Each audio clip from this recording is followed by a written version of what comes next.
Brian, how are you today? Hey, I'm doing well, thanks. Thanks for Doing well in joining these me. weird times.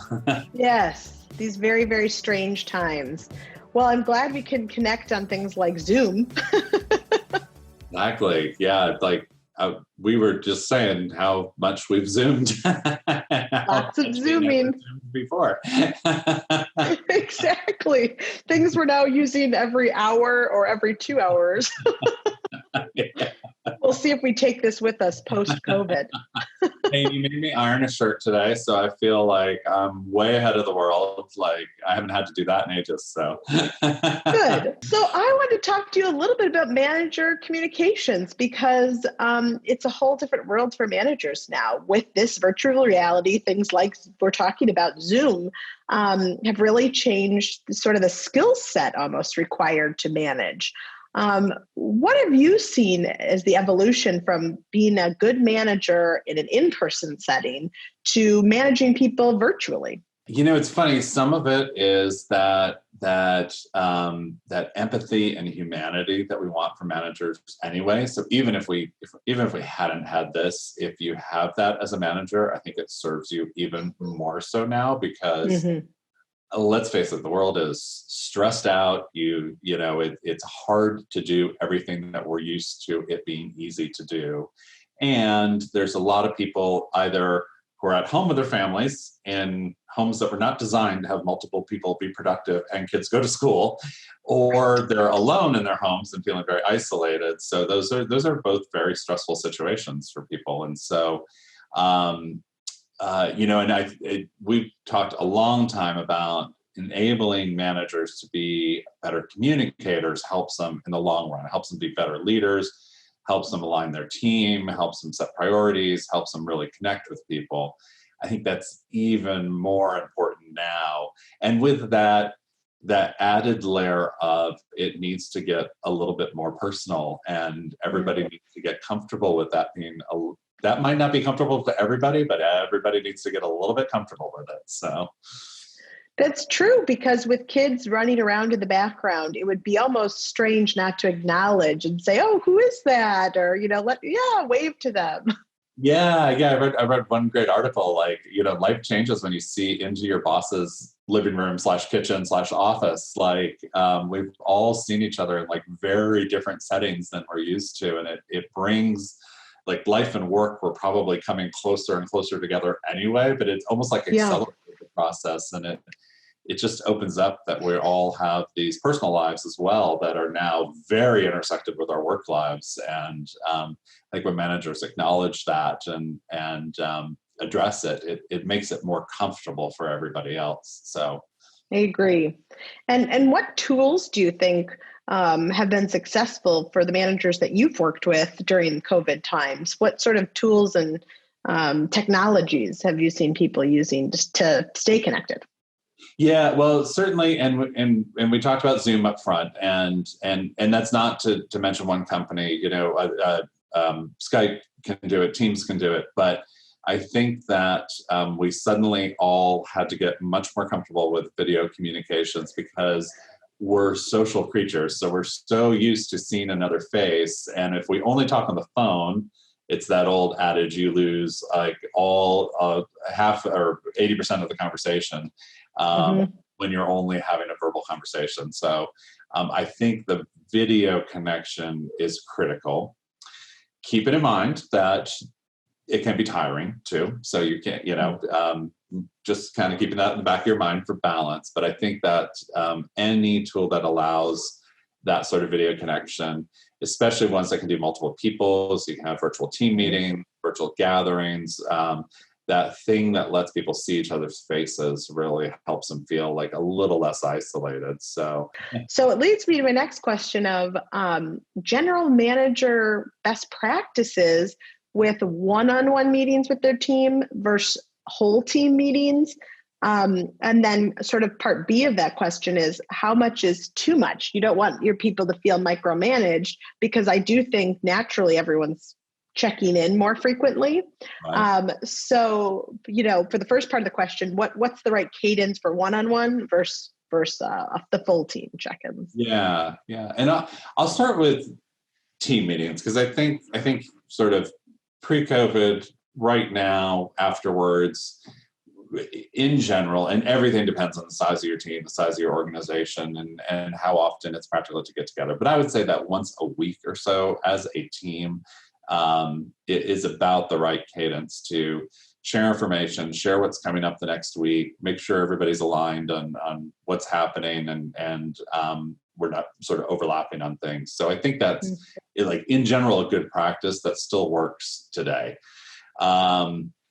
One-on-ones right now, I would say, if possible, with some caution, once a day is not too much, but it can't be a work check-in to that point of micromanaging. It can't be a where exactly are you on these 3 projects. I think a 3-minute check-in of how are you doing? Did your kids make it through video schooling today? How did the food delivery work out, kind of questions, and how are you, go a long way. I think people will really remember that sort of, I felt cared for by my manager, and I had those personal connections. Some people need that personal connection, and you might have to keep up that once a day. Others, it might be a little more self-sufficient, or they have so much going on that maybe they need a couple times a week kind of connection. So I have seen too some teams, to keep up morale and engagement, try to get together on very short chats once a day, or very operational chats once a day. Let's make sure we're all aligned on the business for the day. That, I think, was super important when we started this, because this was new to all of us. Like, we've never had this many people working remotely before. So I think there needs to be a little kindness and variability there too. That I think most people are sort of finding that balance there. So, and I like how you're saying sort of tailoring it to your people, because I know when we were on a call with one of our clients fairly recently, you were telling them that they have to be sure that their managers know to ask individually their team members, what times are you doing homeschooling? Are there certain moments where you aren't able to take meetings with me? And I actually took your advice and did that with my team, because everyone's in a different situation. Some people have a full house of activities, teenagers who have schedules, and some people may not have any of that, but because they're online all day, they still need maybe that lunch break every day at noon that no one's calling or expecting them to be replying to emails. So I think that's a great point, is sort of being nimble and flexible based on personality and what their schedules are. I do see sometimes, like, there was that initial overreaction to like, well, I can't go anywhere, so I'll just keep working all the time. And that's not healthy for anyone. It's not healthy for a manager. It's not healthy for the employee. So as a manager, you can't work 24/7. If you burn out, that doesn't help anybody on your team. So finding those times to take breaks, to think about wellness, to set boundaries is really important, but also reminding your team that it's okay too. And simple, that can be super simple. Stand up once an hour and do a stretch. Make sure you turn off the computer at a certain time each day, whatever it is that works for you. Try to get outside once a day and get some fresh air where possible and safe. We all live in different places, but those kind of wellness tips, I think, are good constant reminders, both for managers and for them to give to employees. So, have you seen any interesting exercises that have worked with organizations and their manager teams as far as team building virtually, to sort of get people back together and maybe not so focused on work at every call, but giving them a little time to breathe and take a minute to just be there for each other and talk? Yeah, I think that's so important what you said. Like, it can't, like, obviously work has to happen, and we need to, like, we all have to be more aligned than ever to make sure, because we're doing things in different ways and things are going to take longer. But it is important to take that sort of engagement level and fun, really. Like, people are stressed out, so right. But I have seen some really good things, like the competitions on Zoom for like funny background or like funniest hat you can find that day or whatever it is that works for your team. Just to give people that 1 minute chuckle when they log in can do wonders to release stress.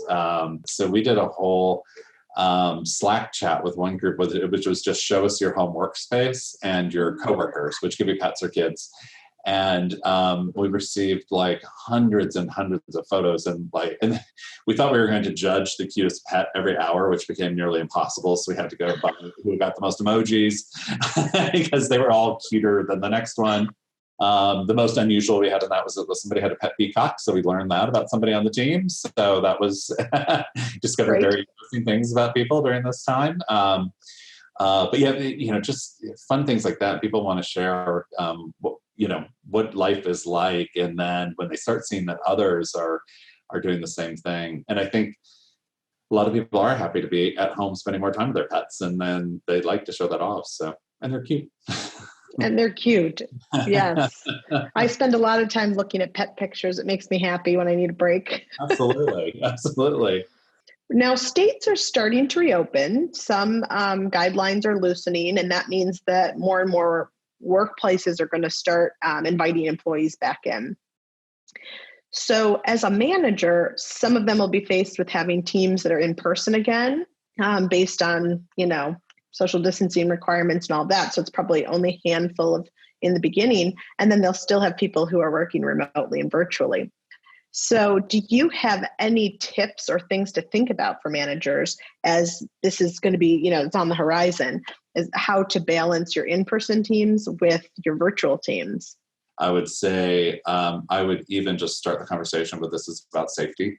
If you choose not to go back right away, that's okay. We want employees safe all the time. So I would stay with that message of safety, so that it is okay. There may be many reasons why a person doesn't come back right away. It might be who they're living at home with. They might have an elderly relative. They might be immunocompromised. You just don't know.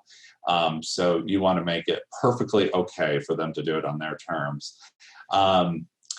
And so really the biggest tip is not to forget the connection with those people who don't come back right away. That probably becomes even more important. And if some people are together in the office and they can video conference in a safe way with all those, maybe that becomes the team meeting, that some are on video and some aren't, and some are together.